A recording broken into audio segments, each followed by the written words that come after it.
আসসালামু আলাইকুম রহমতুল্লাহি ওবরাকাতু। দেশ এবং প্রবাসে যেখান থেকে আমার এই ভিডিওটি দেখছেন সবাইকে জানাই আমার পক্ষ থেকে আন্তরিক শুভেচ্ছা, অভিনন্দন। দর্শক, আপনারা জানেন যে ইতিমধ্যে সোশ্যাল মিডিয়ায়, অনলাইন, ইউটিউব, ফেসবুকে কিন্তু একটি বিষয় শোনা যাচ্ছে। সেই বিষয়টা হলো যে শেখ হাসিনা ফোন করেছেন একজন লিডারের কাছে, তাকে বলেছেন যে আওয়ামী লীগের অঙ্গ সংগঠন যারা রয়েছে তাদেরকে সংঘবদ্ধ হতে, তাদেরকে একত্রিত হতে, কারণ তারা আবার রাজনীতিতে ফিরবে, আন্দোলন গড়ে তুলতে বলেছে এবং প্রত্যেকটা ষড়যন্ত্র রুখে দিতে বলেছে। এই কথার ভিত্তিতে সেই নেতা কিন্তু এই আওয়ামী লীগ যারা করছে, যারা ছাত্রলীগ, যুবলীগ, আওয়ামী লীগের নেতৃবৃন্দ রয়েছে, তাদেরকে কিন্তু ইতিমধ্যে সংঘবদ্ধ হওয়ার বিষয়টা কিন্তু তারা নিশ্চিত করেছে এবং তারা বলেছে যে সবাইকে ঐক্যবদ্ধ হওয়ার জন্য, ঐক্যবদ্ধ হয়ে তাদেরকে এই রাজনীতির মাঠে আবার ফিরে আসার জন্য।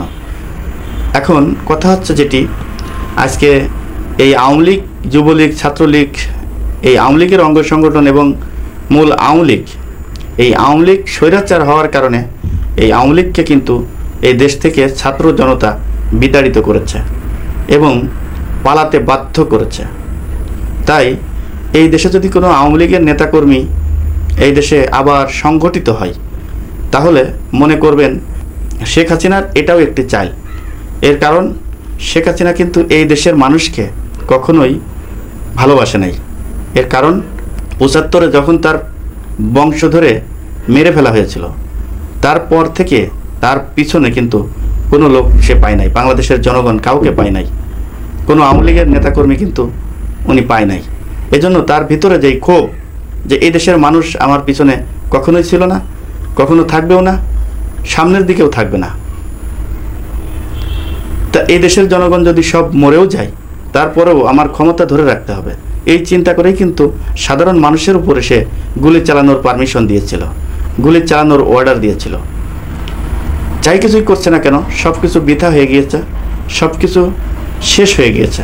এখন সে বিদেশে বসে বিভিন্ন ষড়যন্ত্র করবে যে আওয়ামী লীগ যারা করে তাদেরকে সংঘবদ্ধ হতে বলা হয়েছে, যাতে করে এই আওয়ামী লীগ আবার এই ছাত্র জনতার কাছে পিটান খেয়ে, বিভিন্নভাবে মার খেয়ে এই দেশ থেকে পলাতে বাধ্য হয়।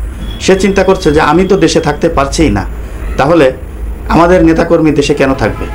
তাই সে এই ধরনের বক্তব্য দিয়ে মানুষকে বিভ্রান্তি করার চেষ্টা করছে, দেশে একটি বিশৃঙ্খল করার চেষ্টা করছে।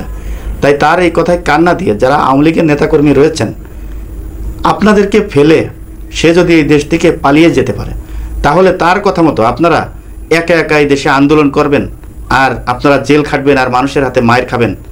আপনারা মায়ের খাওয়া ছাড়া এই মুহূর্তে আপনাদের কোনো উপায় নাই, মায়ের খাওয়া ছাড়া এবং জেল খাটা ছাড়া আপনাদের আর কোনো সুযোগ কিন্তু নাই। তাই আওয়ামী লীগ নামক যেই দলটি রয়েছে, এই দলটির ব্যানারে আপনারা রাজনীতি না করে আপনারা আপনাদের মতো করে নতুন একটি দল গঠন করে আপনারা রাজনীতিতে নামুন।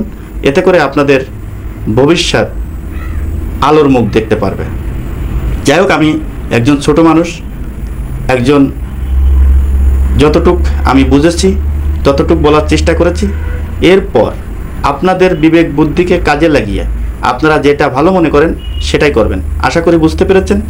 আমি আর এই ভিডিওটি বড় করতে চাচ্ছি না। যারা ভিডিওটি ধৈর্য সহকারে দেখেছেন তাদেরকে অসংখ্য ধন্যবাদ জানিয়ে এখানে বিদায় নিচ্ছি। আমি মোহাম্মদ মিতুল হোসেন। আসসালামু আলাইকুম রহমতুল্লাহি ওয়া বারাকাতুহু।